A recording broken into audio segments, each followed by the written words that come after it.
Flower কম্পিটিশনের poster দেখে খুশি হয়ে যায় দীপা। মনে মনে ভাবতে থাকে সাক্ষ্যদীপ স্যারের পাশে আমাকে দাঁড়াতে হবে, এই কম্পিটিশন থেকে কিছু টাকা আমি পেতে পারি, সেটা থেকে আমি সাক্ষ্যদীপ স্যারকে সাহায্য করতে পারি ওনার মেয়ের চোখের অপারেশনের জন্য। ওদিকে জয়ী অলিকে বলে আমি খুব তাড়াতাড়ি তোমাকে দেখতে পাবো, কারণ আমার চোখের অপারেশন খুব তাড়াতাড়ি হতে চলেছে। ওদিকে অলি জিজ্ঞাসা করে তোমার চোখের অপারেশন হলে তুমি সবার প্রথমে কাকে দেখতে চাও, মা না বাবাকে? রূপা বলে আমি আমার মাকে দেখতে চাই।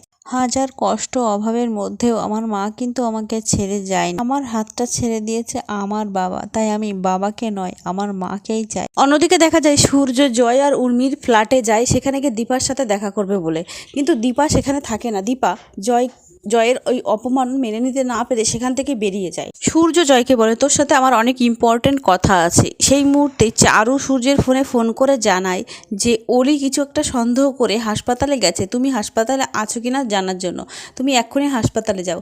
এটা শুনে সূর্য জয়কে বলে যে আমি এক্ষুনি আসছি ভাই, আমার খুব একটা এমার্জেন্সি হয়ে গেছে। তখন জয় রেগে গিয়ে বলে তো জানতাম এটাকে হবে, তা তুই এখানে এসেছিলিস কেন? তুই এখান থেকে বেরিয়ে যা, তুই কিছু না কিছু একটা আশা দিয়ে সেই আশাটাকে ভেঙেই দিস। তো এই বলে সূর্যকে ধাক্কা দিয়ে ঘরের বাইরে বের করে দেয় এবং দরজা দিয়ে দেয়। জয় ভীষণ রেগে যায়, উত্তেজিত হয়ে যায় জয়কে। তখনই জয়ের ফোন আসে গুন্ডা লোকগুলো বলে আমার ফোনগুলো উঠাচ্ছ না কেন? আমি তো এখন শুধু ট্রেলার দেখিয়েছি, এরপরে কিন্তু পিকচার বাকি আছে। তোমার বউ অনেক সুন্দর, কিন্তু টাকাগুলো না দিলে তোমার বউকে তুলে নিয়ে আসবো। এটা শুনে জয় ভীষণ রেগে যায় আর চিৎকার করতে থাকে ফোনের মধ্যে যে তোদেরকে শেষ করে ফেলে দেবো আমার পরিবারের দিক তাকালে। গুন্ডাগুলো তখন বলে আমার পয়সা ফিরিয়ে দে, তাহলেই তো এত সমস্যা মিটে যায়। তখন জয় বলে আমি পয়সাটা দিয়ে দেবো, একটু সময় দাও আমাকে। তখন ওই গুন্ডাগুলো বলে সময়ই তো নেই আমাদের কাছে। অন্যদিকে দেখা যায় রূপা সূর্য আর সোনাকে চিনে ফেলে, কিন্তু নিজের পরিচয় দেয় না।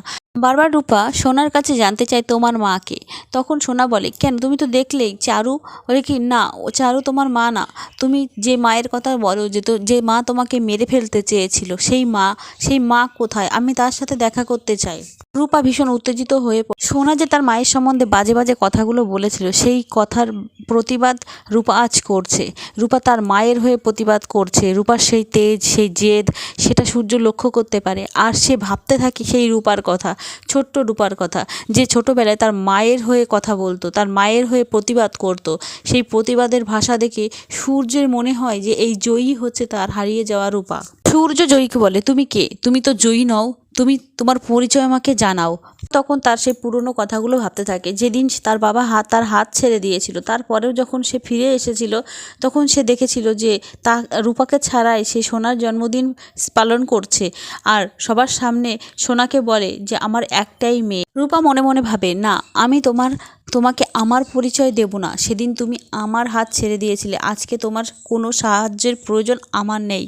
রূপা এটাও ভাবতে থাকে যে হিংসুকুটির জন্য আজ আমার এই পরিস্থিতি, সেই হিংসুকুটিকে আমি বেস্ট ফ্রেন্ড বানিয়েছি, এই এত বড় একটা ভুল আমি করলাম কি করে? আর হিংসুকুটির মধ্যে এত পরিবর্তন, সে মাকে সহ্য করতে পারে না, মায়ের জায়গাটা অন্য কাউকে দিয়েছে। রূপা কান্না করতে থাকে, অস্থির হয়ে ওঠে তার মায়ের সাথে দেখা করার। বারবার সোনাকে বলে তুমি তোমার মায়ের সাথে আমাকে দেখা করাও, যেই মা তোমাকে মেরে ফেলতে চেয়েছিল, যে মা তোমার কাছে মৃত, আমি সেই মায়ের কথাই বলছি, সেই মাকে আমি চাই।